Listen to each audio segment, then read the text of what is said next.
வாழ்க வளம், வாழ்க வையகம், வாழ்க வையகம், வாழ்க வளமுடன். குருவே துணை. குருவின் திருவடி போற்றி, திருவடி சரணம். அவர்களே, நாம் ஒவ்வொருவரும் அன்றாடம் ஒரு சில மணித்துளிகளாவது நமது குரு மகானை நினைவு கூறணும். இன்று ஒரு உணவுக்கு முன்னாடி ஒரு 11 மணி 12 மணி இருக்கும். ஒரு பழைய பேராசிரியர், அவருக்கு இன்னைக்கு 85 வயசாச்சு. அவங்க பேரு சோமசுந்தரம் ஐயா. அவங்க அந்த காலத்துல காந்த தத்துவ பேராசிரியர் என்று மகிழ்ச்சி அவங்களுக்கு ஒரு இது கொடுத்தாங்க. பட்டமும் சொல்லக்கூடாது, மரியாதை, கௌரவம். ஏன்னு கேட்டீங்கன்னா, மகிழ்ச்சி அவங்க தமிழ்ல எழுதின காந்த தத்துவத்தை ஆங்கிலத்துல மொழிபெயர்த்து அதனுடைய பொருள் கொஞ்சம் கூட பிசகாம பொருள் கொடுத்து எழுதினார். ஒரு நல்ல பர்சனாலிட்டி, நல்ல டாலா இருப்பாங்க. ஒரு அவருடைய லாங்குவேஜ் ஆங்கிலத்துல ரொம்ப புலமை. மகிழ்ச்சியான பாடல்ல பெரும்பாலும் அவருக்கு காணாம தெரியும். அது நல்ல விளக்கம் கொடுப்பாங்க. சென்னை சோமசுந்தர ஐயான்னு சொல்லுவாங்க. அவங்க மன்றத்தை விட்டு விலகி பல வருடங்கள் ஆயிடுச்சு. இப்போ அவர் 85 வயசுல கொஞ்சம் உடல்நிலை அவ்வளவு அவருக்கு பாராட்டும்படி இல்லை. உடுமலைப்பேட்டை பக்கத்துல இருக்காங்க. ரொம்ப வருடங்களுக்கு பிறகு எனக்கு நேற்று தான் அவருடைய தொலைபேசி எண் கிடைச்சது. ஏன்னா 1993ஆம் ஆண்டு நாகர்கோவில் அறிவு திறப்பு விழாவிற்கு மகிழ்ச்சியோடு அவர் வந்தாங்க. மட்டுமல்ல, பெரிய விழா ஏற்பாடு பண்ணியிருந்தேன். 93ல ஒரு பெரிய கல்யாண மண்டபம் எடுத்து மகிழ்ச்சியை கடவுளை காணலாம் தலைப்புல பேசுறதுக்கு. அப்போ ஒருவர் வாழ்த்துறை சொன்னாங்க, அல்லது சோமசுந்தர ஐயாவும் வாழ்த்துறை சொன்னாங்க. ஒரு 4-5 நாள் கழிச்சுட்டு சில அன்பர்கள் என்று கேட்டாங்க, அவர் யாருக்கு ஒரு டாலா ஒரு பர்சன், அவருடைய ஸ்பீச்சும் ரொம்ப பிரமாதமா இருக்குன்னு பாராட்டாங்க. எது சொல்றேன்னா, நிறைய பழைய அன்பர்கள் எங்க இருக்காங்கன்னு தெரியாம இருக்காங்க. ஒரு நல்ல உணர்வாளர். அப்போ அவரு என் கூட ரொம்ப நேரம் பேசிட்டு, ரொம்ப சந்தோஷம் ஐயா உன்கிட்ட பேசுனது அப்படின்னு சந்தோஷப்பட்டு இருக்கும்போது அவர் ஒரு ஒப்பீடு பேசினார். அதுக்கு அதான் சொல்ல வரேன். அதாவது இந்த உலகத்துல காலங்காலமா பல ஆயிரம் காலமா வாழையடி வாழையாக மகான்கள் தோண்டிட்டே இருக்காங்க இல்லையா? இப்ப நமக்கு தெரிஞ்சு புத்தர் காலம் தொட்டுதான் நமக்கு கொஞ்சம் எல்லாருக்கும் தெரியும். 2600 ஆண்டுக்கு பிறகு ஆன்மீகத்துல வழிவழியா வந்தவர்கள் ஓரளவுக்கு தெரியும். அவர் என்ன சொல்ல வர்றாரு, அதுல மகரிஷி ஒரு அன்கம்பேரபிள் செயின்ட். அவர் ஒரு நிகரற்ற மகான். அதுக்கு அவர் காரணம் சொல்றார். வேதம் எத்தனையோ 1000 வருஷத்துக்கு முன்னாடி யாருக்கும் தெரியாது. குறிப்பா இந்திய நாட்டு 4 வேதங்கள் முழுமையான வேதம். ஆனா அவ்வளவு சீக்கிரம் எல்லாருக்கும் புரிஞ்சுக்க முடியாது. அது விளக்கி கொடுக்க கூட உணர்ந்து விளக்கல, விளங்கி விளக்கினாங்க. நிறைய ஆசிரமங்கள்லாம் இருக்குதானே. தயானந்த ஆசிரமம் இருக்கு, சிவானந்த ஆசிரமம் இருக்கு, சின்மய ஆனந்த ஆசிரமம் இருக்கு. இப்படி நிறைய ஆசிரமங்கள் இருக்கு. எல்லா ஆசிரமங்களிலும் இன்னைக்கு அந்த மாதிரி ஆசிரமங்களை இந்து மதத்தை அடிப்படையாக கொண்டு இந்த 4 வேதங்களுக்கு, அது குறிப்பா சில வேதங்களுக்கு அவங்க விளக்கம் கொடுக்கிறாங்க. குறிப்பா நான் பின்னாடி எழுதிக்கும் பார்த்தீங்களா, அத்வைத வேதாந்தம். அத்வைதம் தான் அவங்களுடைய அடிப்படையும்.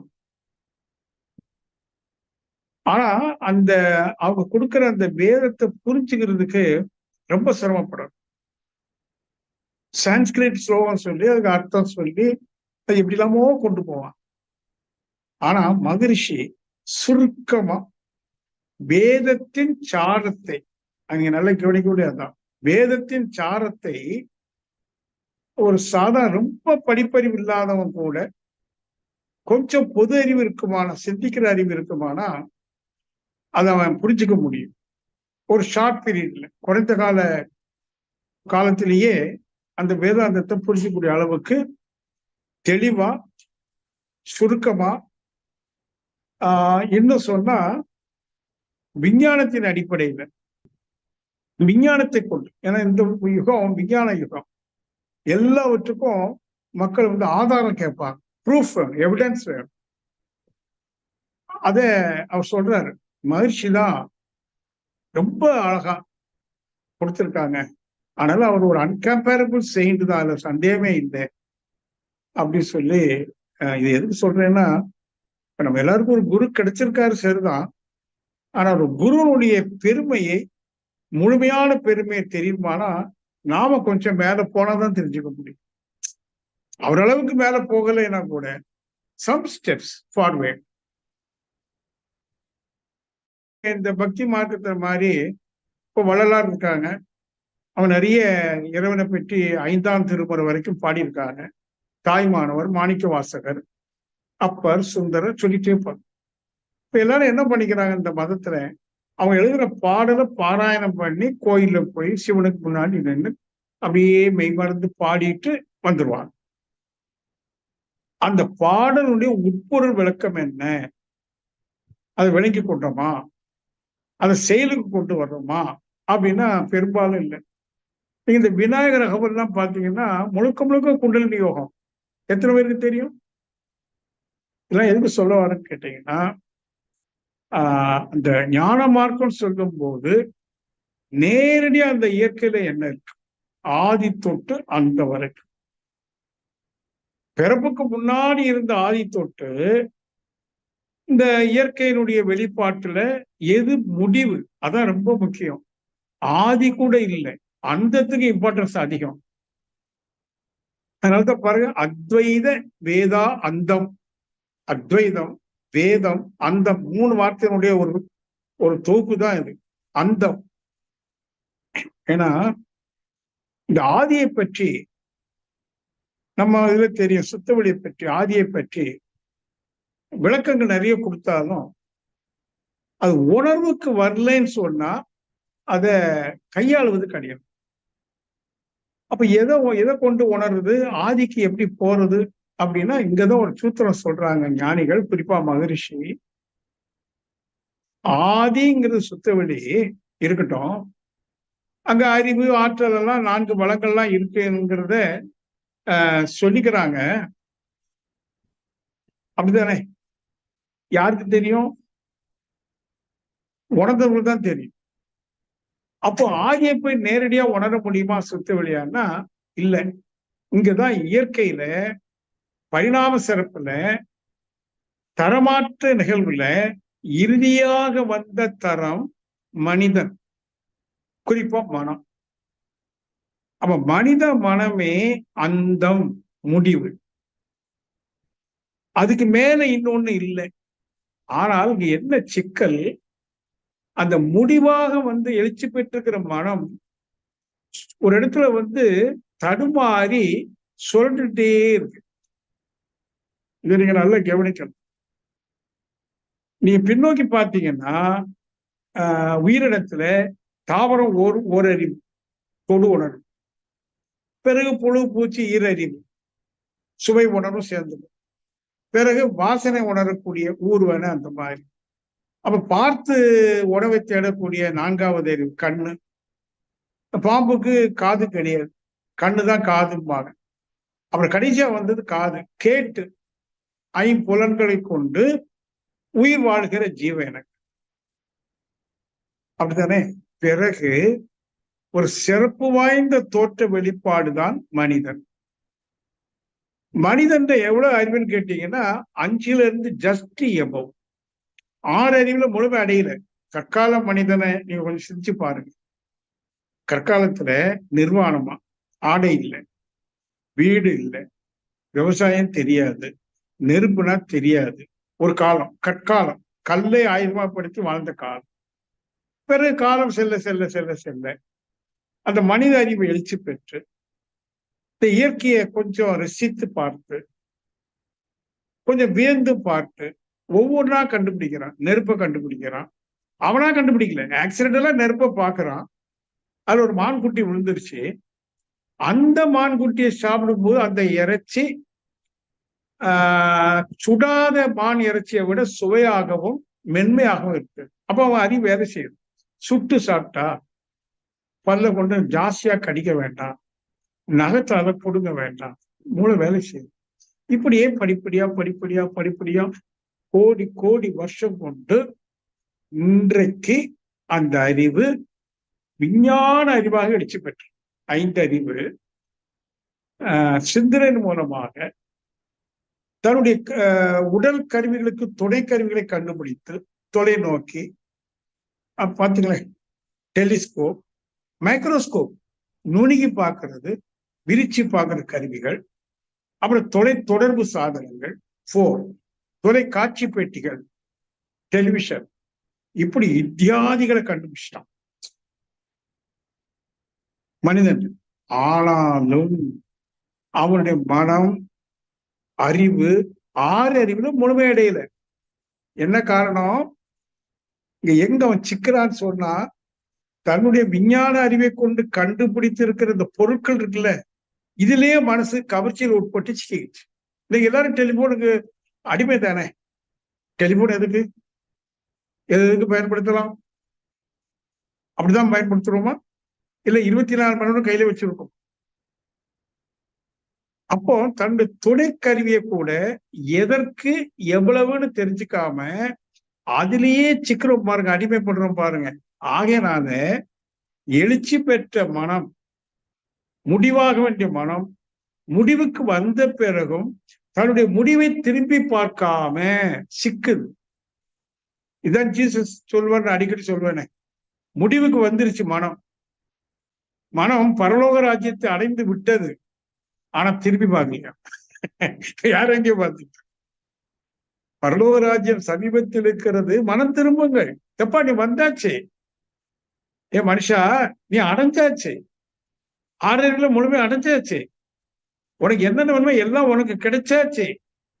Just have a look, just உன் மனதை திருப்பி பார். எப்போ சொல்ற? 2000 வருஷத்துக்கு முன்னாடியே சொல்லிட்டார், ஒரு பயலும் திருப்பி பார்க்கலன்னு. தப்பா சொல்ல பயல்கள் சொன்னா ஒரு அன்பு சொன்ன உடனே மனசு சொல்லுது, என்னையா பயல்னு வார்த்தையை யூஸ் பண்றேன். தாத்தா பேரனை பயல் தானே கூப்பிடுவாங்க, எல்லாரும் எல்லாத்தையும் பயல்னு கூட மாட்டாங்க, யாருக்கு அன்பு ஜாஸ்தியும். அப்படி இந்த 2000 வருஷம் யாருமே நான் சொல்லக்கூடாது, பார்த்துருப்பாங்க, பொதுவா சொல்ல பார்க்கல, பார்க்க விரும்பல. சொல்லி 2000 ஆண்டு காலமாக மனம் திரும்ப சொல்லியும் ஏன் திரும்பலைன்னா திரும்ப விடலையா விஞ்ஞான அறிவு. ஒவ்வொரு நாளும் ஒவ்வொரு விதமான கவர்ச்சியான பொருள் சந்தையில் வந்து விழுந்துகிட்டே இருக்கு. ஒரு 5 வருஷத்துக்கு முன்னாடி இருந்த செல்போன் அன்னைக்கு இருக்க ஸ்மார்ட்ல எவ்வளவு சேஞ்சஸ் கொண்டு வந்து, ஏன் போன வருஷம் இந்த வருஷம் விளம்பரமே அப்படி கொடுக்குறான்னு இல்லையா? நியூ, அது என்னென்ன புதுசு புதுசா வந்திருக்கு.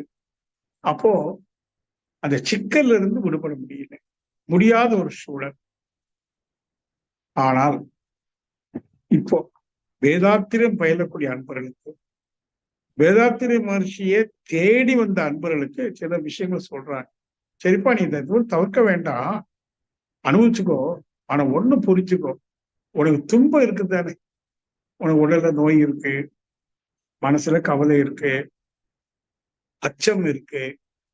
நீ என்னதான் அந்த மெட்டீரியல் வேர்ல்ட்ல இன்பமா வாழ்ந்தாலும் ஒரு சின்ன துன்பம் தான் உன்னால தாங்க முடியுதா? உங்க வீட்டுல ஒரு சிறு மரணம் நிகழ்ந்தால் உன்னால தாங்க முடியுதா? இப்போ ஈட்டிய பொருள் கொஞ்சம் போயிடுச்சு, தாங்க முடியுதா?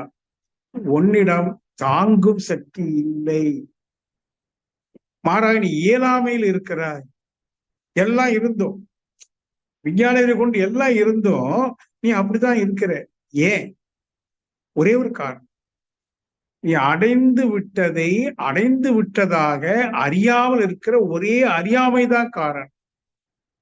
எதுக்காக செல்வனை திரும்பி திரும்பி நோண்டுறோம்? ஒன்றும் பொழுது போகணும், அல்லது ஏதோ ஒரு இன்பம் கிடைக்குது வச்சுக்கிட்டுங்கள, இல்லைன்னு சொல்ல முடியாது. அது சிற்றின்பம்னு சொன்னாலும் கூட ஒரு இன்பம் கிடைக்குது. ஆனால் அளப்பரிய இன்பம், பேரின்பம், மன நிறைவு, மனசாந்தி, திருப்தி எல்லாவற்றையும் தரக்கூடிய பரலோக ராஜ்யம், அந்த முழுமை பொருள். அதனை அடைந்து விட்டாய், அடைந்து விட்டேன் என்று அறியாமல் இருக்கிறாய். உனக்கு என்ன வேணும்? ஒரு அறிவு தான் வேணும். நீ அடைந்து விட்டாய் என்பதற்கு ஒரு எவிடன்ஸ் வேணும். இயேசு பரலோராஜ்யம் சமீபத்தில் இருக்கிறது, மனம் திரும்புங்கள் என்று சொன்னாலும் அவர் நிரூபிச்சாரா? ஏன் நிரூபிக்க முடியல? அன்னைக்கு விஞ்ஞானம் இல்லை. ஒரே காரணம், மனுஷன் சொல்வார், பணிவா சொல்வார், அந்த காலத்து மகான்கள் மொழிவதற்கு வார்த்தையின்றி முட்டி மோதி நின்றனர். பாருங்க, அவங்களும் உண்மையா உணர்ந்தவங்க தான். மொழிவதற்கு, விளக்குவதற்கு வார்த்தையின்றி முட்டி மோதி நின்றனர். எனக்கு இந்த மின்சாரம் இருக்கு பாருங்க, அந்த மின்சாரத்தை கண்டுபிடிச்ச பிறகு, அந்த விஞ்ஞானம் வந்த பிறகு எனக்கு ரொம்ப சிம்பிள் ஆகி போச்சுட்ட அந்த உண்மையை விளக்குதுக்கு. இல்ல எது சொல்றேன்னா, இப்ப நாம அடைஞ்சிருக்க மகான், இன்னைக்கு ஐயா இவர் சோமசுந்தர ஐயா சொன்ன மாதிரி ஒரு பெரிய மகானா அடைச்சிருக்கோம். எப்ப தெரியும்? அவர் சொல்லி கொடுக்கறத புரியதான் my God, such a great master அப்படின்னு தெரியுமா? எனக்கு அப்படிலாம் தெரிஞ்சிடும். போர்ஷனுக்கு முன்னாடி ஷாக் ஆயிடும். மை காடுன்னு இருக்கு.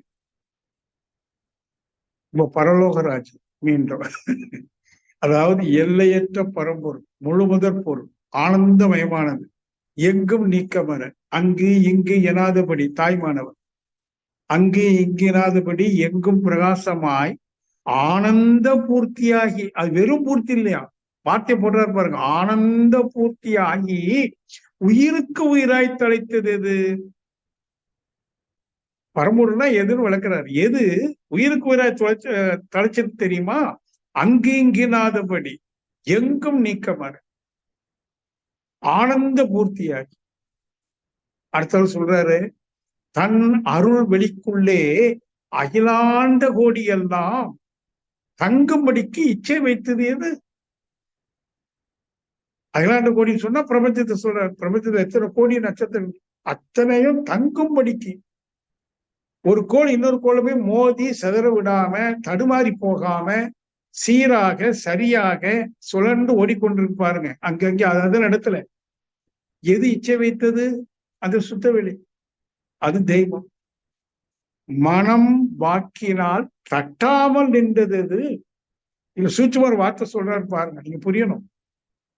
பக்தி மார்க்கத்துல தப்பு சொல்ல, உருவ வழிபாடு இருக்கு.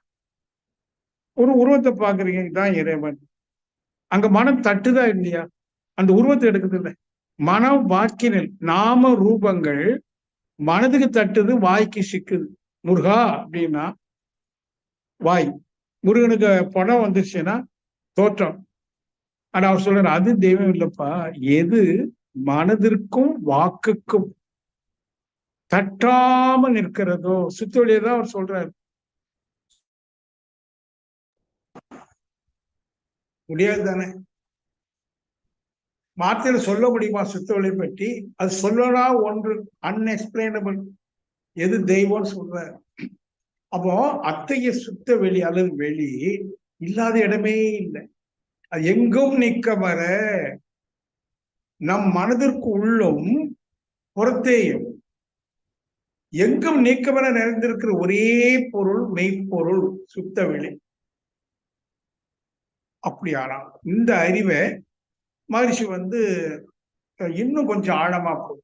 ஏன்னா தாய்மானவர் கூட என்ன வார்த்தை போட்டாருன்னா, நல்ல கவனிங்க, தன் அருள் வெளிக்குள்ளே அகிலாண்ட கோடியெல்லாம் தங்கும்படிக்கு இச்சை வைத்ததுன்னு ஒரு வார்த்தை போடுற. இச்சை எது விரும்பியதுன்னு போடுறார். ஆனா மனுஷன விளக்கத்தை கேட்ட போதுதான் அப்படி இச்சையை வைக்கலையா. இச்சையின்றியே நான் பிறந்தோன்னு ஒரு பாட்டுல மகிழ்ச்சி பாடல. நான் பிறந்திருக்கேன், விரும்பியா பிறந்தேன், நான் பிறந்தே எனக்கு தெரியாது. அப்ப என் பிறப்பே இச்சையின்றின்னு சொன்னா, சுத்தவெளியிலிருந்து தோன்றிய பின் இச்சை கொண்டு தோன்றியதா? அது சுத்தவெளிதான் இந்த பிரபஞ்சத்தை உருவாக்கணும், ஜீவங்களை உருவாக்கணும், ராதாகிருஷ்ணனையும் உருவாக்கணும்னு நினைச்சுதான். அப்ப இச்சையின்றியே நாம் பிறந்தோம். தாய்மானவர்கிட்ட ஒரு ஸ்டெப் மேல மகிழ்ச்சி போறாரு. தாய்மானவரை கம்பேர் பண்ணல, குறைச்செல்லாம் மதிப்பிடல. அன்னைக்கு முட்டி மோதி நின்றனர் மொழிவதற்கு வார்த்தை இன்றி. மகர்ஷி அங்க பணிவா சொல்றாரு, அவங்களுக்கு தெரியாம இல்லப்பா, வார்த்தை கிடைக்கல. இப்ப இவர் என்ன சொல்றாரு, இச்சைன்னு சொல்லாம தன்னிருக்க சூழ்நிலத்து மாற்றல். இது விஞ்ஞான வார்த்தை. ஆங்கிலத்துல சொல்றாங்க செல்ஃப் சரௌண்டிங் கம்ப்ரெசிவ் ஃபோர்ஸ். அப்ப அது இச்சையில, இயற்கையில வெளியில என்ன இருந்திருக்கு, சூழ்ந்தழுத்து மாற்றல். அது கொஞ்சம் இலக்கிய ரீதியா கொண்டு வரணும், பக்தி ரீதியா கொண்டு வரணும் சொன்னா அரவணைப்பு. சுற்றொலிக்கு என்ன இருக்குதா, எல்லாவற்றையும் தோற்றுவித்து அரவணைத்து, கோழி குஞ்சுகள் அரவணைக்கிறது மாதிரி. அப்போ மகர்ஷி அந்த விஞ்ஞானத்தை வச்சு சூழ்ந்தழுத்து மாற்றம்னா என்ன, அதுல இருந்து சக்தி சூழ்ந்தழுத்தினா சக்தி வெளிப்படுதுன்னு சொல்லக்கூடிய சூத்திரம் என்ன நம்ம சொல்லித்தராரு பிரம்ம ஞானத்துல. அப்படி வேதாத்திரி மகர்ஷி அவர்கள் விஞ்ஞானத்தின் துணை கொண்டு, அது இந்த காலகட்டத்துல சின்ன பசங்களே அணு கொள்கை படிக்கிறாங்க. சின்ன வயசுல ஸ்கூல்ல காஸ்மாலஜி வானியல் படிக்கிறாங்க, ஸ்பேஸ் பற்றி எல்லாம் சொல்லி கொடுக்குறாங்க. ஸோ அவங்களுக்கு இது ஈஸியா அவங்க புரியுறாங்க. சரி, வயதானவர்களுக்கு கூட இப்போ டெலிவிஷன் இருக்குது, டெலிபோன் இருக்கிறதுனால அவங்க ஈஸியா சொல்லி புரிய வைக்க முடியுது. உதாரணமா ஒரு டெலிவிஷன் பார்க்குறோம், கையில ரிமோட் வச்சிடணும், 10-20 அடி தள்ளி உட்காந்து ரிமோட்ல என்னென்ன பண்றோமோ எல்லாம் அங்க டிவில மாறுது. அப்போ அவங்க சொல்லி கொடுக்கலாம், நீங்க நல்லா பாருங்க, உங்க கையில இருக்கிற ரிமோட்டுக்கும் டிவிக்கும் எந்த தொடர்பும் இல்லை, ஒயர்லெஸ். ஆனா நீங்க என்ன ஆப்ரேட் பண்றீங்களோ அதுக்கு தகுந்த மாதிரி எனக்கு மாறுதுன்னா இது எப்படி? ஆமா ஆமா, நான் இது வரைக்கும் இது எப்படின்னு அவர் மாறிக்க. அப்ப நம்ம சொல்லுவோம், இந்த ரிமோட் கண்ட்ரோலுக்கும் இந்த டிவிக்கும் இடையில ஒரு மின் காந்த அலை ஓடுது, ஒரு எலக்ட்ரோ மேக்னெட்டிக் வேவ்ஸ் போகுது. அப்ப இங்க செய்யும்போது அந்த வேவ்ஸ் அதுக்கு தகுந்த மாதிரி போய் அங்க போய் அந்த சென்சார்ல போய் என்ன பண்ணுமோ பண்ணிடணும்னு கொஞ்சம் சொல்ல. ஓ அப்படியா, போதும். அப்போ அவன்கிட்ட என்ன சொல்றோம், இந்த ரிமோட் கண்ட்ரோலையும் டிவியும் ஏதோ ஒரு சக்தி இணைத்து வைத்திருப்பது போல இந்த பிரபஞ்சத்தில் இருக்கிற அனைத்து தோற்றங்களும் இணைக்கப்பட்டிருக்கிறது. That is why it is universe. ஒருங்கு இணைப்பு ஆற்றல், ஒருங்கு இணைப்பு, எல்லாவற்றையும் இணைத்து எத்தனை கோடி நட்சத்திரங்கள், பஞ்சபூதங்கள், ஜீவராசிகள், அத்தனையும் ஒருங்கிணைந்து இருக்குதான் ஒன்றாக ஏதோ ஒரு சக்தியாக. சொல்ல புரியுது இல்லை? பெரிய ஆராய்ச்சிக்கு போகணும், ஒரு சின்ன உதாரணத்தை சொல்லி ஆமா அப்படித்தானே இருக்கணும். இப்ப இதை புரிஞ்சுக்கிட்டா அடுத்த கட்டம் என்ன சொல்லி கொடுக்குறோம், ஆகவே உனக்கு என்ன வேணும், எப்ப வேணும், எவ்வளவு வேணும், அதை அந்த சூழ்ந்தழுத்து ஆற்றல், இந்த ஒருங்கிணைப்பு ஆற்றல் அழுத்தி உனக்கு கொண்டு கொடுக்குமா.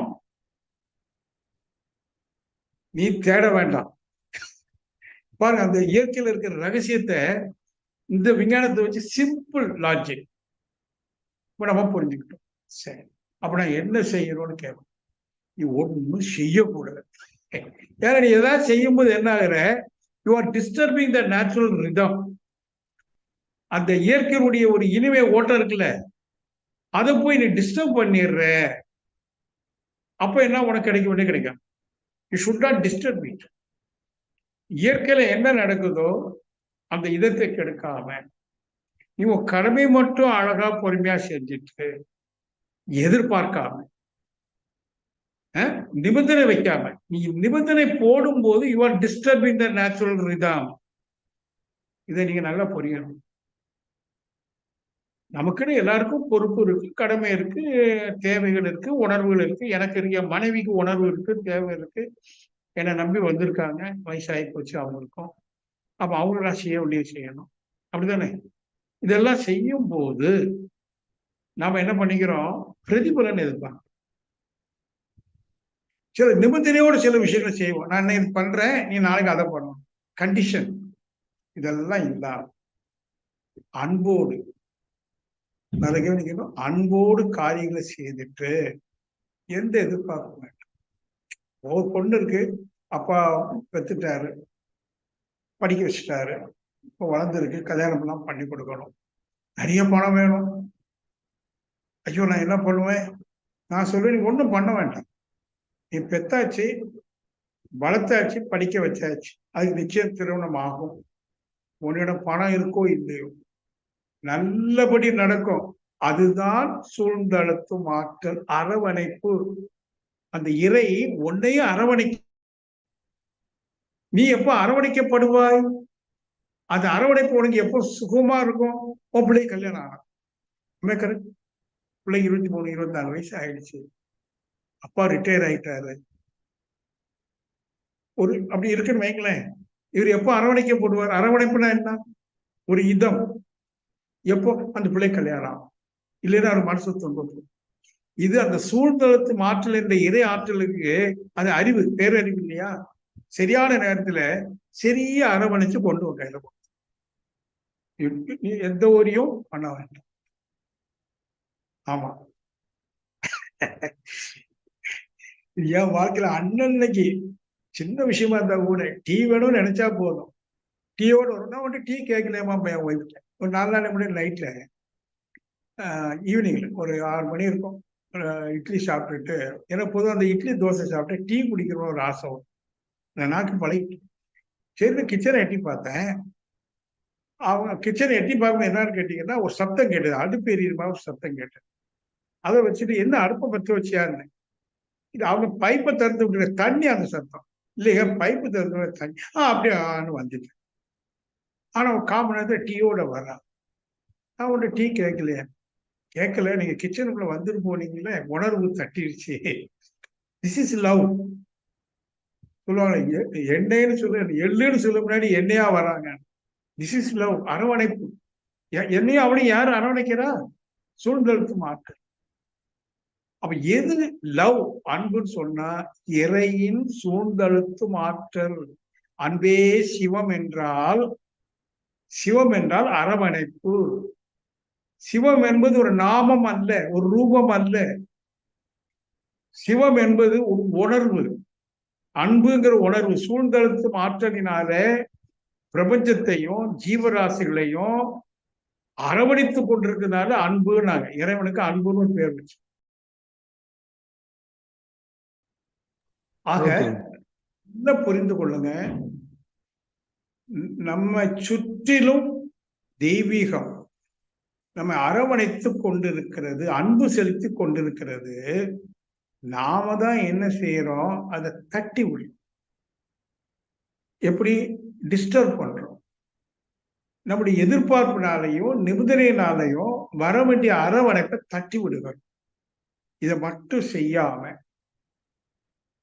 காரியங்களை, இது எனக்கு கடமை ஆகும், இந்த கடமையோடு பொறுப்புணர்ந்து நான் செய்யறேன், எதுவும் எதிர்பார்க்க மாட்டேன். என் மனைவி தான் செய்யறேன், நான் எதிர்பார்க்க மாட்டேன். என் பையனுக்கு தான் செய்யறேன், நான் எதிர்பார்க்க மாட்டேன். எந்த நிபந்தனையும் வைக்க மாட்டேன். முடிவெடுங்க. இன்னைக்கு எடுத்துட்டு வாழ்ந்து பாருங்க. நாளைக்கே அந்த அரவணைப்பு உங்களுக்கு கொடுக்க வேண்டியது. இதாங்க இறை வழிபாடு. இறை வழிபாடுன்னா சடங்கு அல்ல, சாஸ்திரம் அல்ல, ஒரு புரிதல்ல இருப்பது. தன்னே அர்ச்சிக்க தான் இருந்தானே, தன்னை அறியும் அறிவை அறிந்தபின் தன்னே அர்ச்சிக்க தான் இருந்தானே. என்ன அர்த்தம்? தன்னை என்னன்னு அர்ச்சிக்கிறான்? தன்னுடைய கடமையெல்லாம் செஞ்சுட்டு சும்மா இருக்கிறது தான் அர்ச்சனை. சும்மா இருக்கிறது தான் அர்ச்சனை. அதனால்தான் ஞானத்தின் உச்சவரம்பு மௌன நிலைன்னு சொல்லி வச்சாங்க. அன்பர்களே, இதுதான் மெய்யறிவு. உண்மையை பற்றிய அறிவு என்ன? வேதத்துல சொன்னதுதான், சாரம்தான். ஆனா புரியல. இன்னைக்கு வேதாத்திரியம் எளிய முறையில் விஞ்ஞானத்தின் துணை கொண்டு புரிய வைக்கிறது. நீங்க புரிந்து கொள்ளணும். புரிந்து கொண்டு என்ன செய்யணும்னா, கடமையை அன்போடு செய்யுங்க, வேற எதுவும் செய்ய வேண்டாம். You are not the creator. நம்ம கிரியேட்டரா இருக்க முடியாது, ஆனா ரெகுலேட்டரா கூட இருக்கலாம். ரெகுலேட்டர்னா எல்லாத்தையும் சீர் செய்யறது, அதனை ரெகுலேட் பண்றது. நம்முடைய வாழ்க்கையை நம்ம ரெகுலேட் பண்ணணும். இப்ப irregular life, each and every one is living in irregular life. We are leading irregular life. Make it regular. கொண்டு வாங்க. அதுதான் செயல் திருத்தம். தமிழ்ல சுத்தமா மாதிரி சொன்னது செயலை திருத்தி செய், திருத்தமா செய். அதை ரெகுலேட் பண்றது பண்ணிட்டோம்னா அடுத்த கொஞ்ச நாள், ஏன்னா பதிவுன்னு ஒண்ணு இருக்கு. நீண்ட நாள் செய்த தவறுகளை ஒரே நாள்ல சீர்திருத்தம் செய்ய முடியாது. அன்னன்னைக்கு தத்துவத்தை செய்து எந்த இடத்துல ஓட்டை விழுந்துருச்சு, விரிசல் விழுந்துருச்சு, அது உடனே செப் பண்ணிட்டு அன்னன்னைக்கு செப் பண்ணிட்டு அந்த ஓட்டையெல்லாம் அடைச்சு கொண்டுட்டே வாங்க. ஒரு சில மாதங்கள்ல தேவையான ஓரிரு வருடங்கள்ல எல்லாம் சரியாயிடும். இது நான் சொல்றதெல்லாம் என்னுடைய அனுபவத்தை வைத்து நான் சொல்றதில்லை. நானும் எப்படி எப்படியோ வாழ்ந்தவன் தானே, தப்பா வாழ்ந்தவன் தானே. எவ்வளவு தப்பு பண்ணியிருக்கோம் தெரிந்தும் தெரியாமல். அப்போ மகிழ்ச்சிட்ட வந்த பிறகு எப்படி பழுது பார்க்கறது, பழுது நீக்கிறது, செப்ப நடுறது, எப்படி சுயசிற்பியா மாறுறது, என்னையே நான் செதுக்கிறேன். அதான் தன்னையே அர்ச்சிக்க தானே இருந்தான். நல்ல வார்த்தை இது. தன்னையே அர்ச்சிக்க தானே இருந்தான் என்ன அர்த்தம்? தன்னையே தான் செதுக்கணும். நீங்க பார்த்துட்டு ஒரு சில கடையில எல்லாம் விற்கிறாங்க ஒரு பாறை, அதுல பாதி உடலுக்கு மேல ஒரு மனுஷன் இருப்பான், அங்க மேல ஊழியும் சுத்தியும் இருக்கும். இன்னும் அவன் செதுக்க வேண்டியது இருக்கு. அப்படியே சுயமா செதுப்பான். அவனே அவன் செதுக்குறான். அவனை முழுசா செதுக்கிட்டா அங்க இறைவனை வெளிப்படும். தன்னையே அர்ச்சிக்க அந்த இறைவன் வெளிப்படும். அதுக்கு வேண்டிய அர்ச்சனை பண்றான். எப்படி அர்ச்சனை பண்றான்? கோயில் அர்ச்சனை அது இதையும் மேல போடுவாங்க. இங்க அர்ச்சனை அது இதையும் எடுப்பாங்க. ஒரு reverse gear. see the beauty. இப்போ சடனா வார்த்தை வரும், see the beauty. கோயில்ல சிலைக்கு அர்ச்சனை பண்ணுவோம், பூஜை எல்லாம் தேனை, நெய், சந்தனம், பால், எத்தனை அபிஷேகம், கடைசியில் அலங்காரம், அத்தனை போட்டு அலங்காரம்.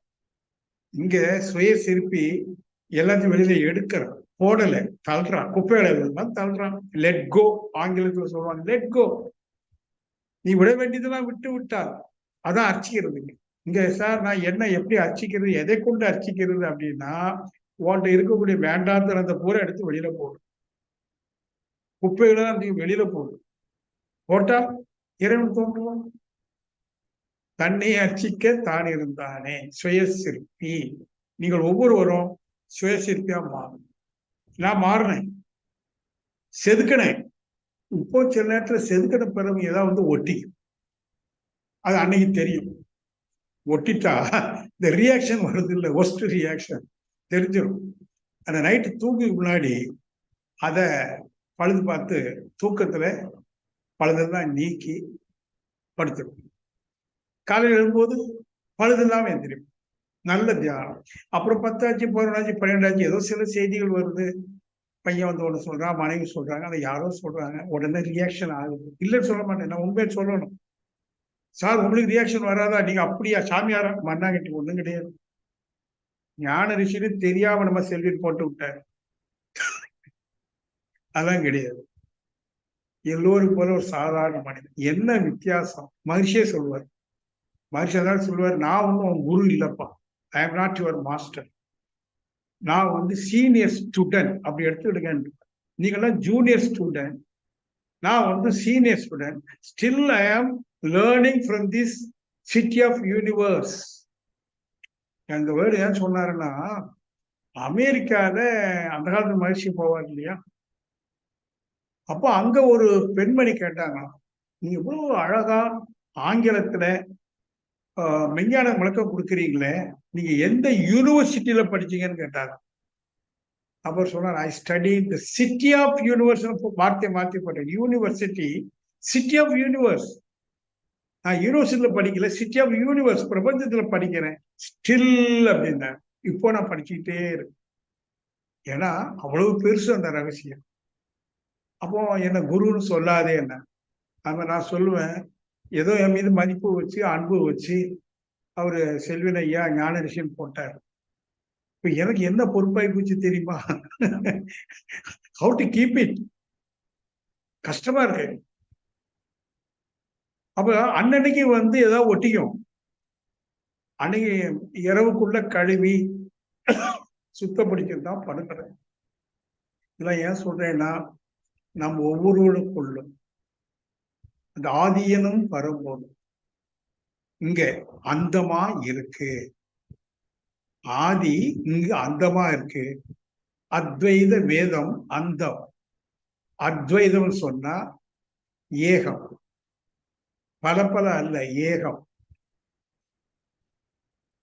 வேதத்தினுடைய வேதம், வேதம்னா இயற்கை, இந்த இயற்கையினுடைய அந்தம் அத்வைதம். Short explanation. நீ போய் அத்வைத வேதாந்தம் என்னன்னு அவங்கள்ட்ட கேளுங்க.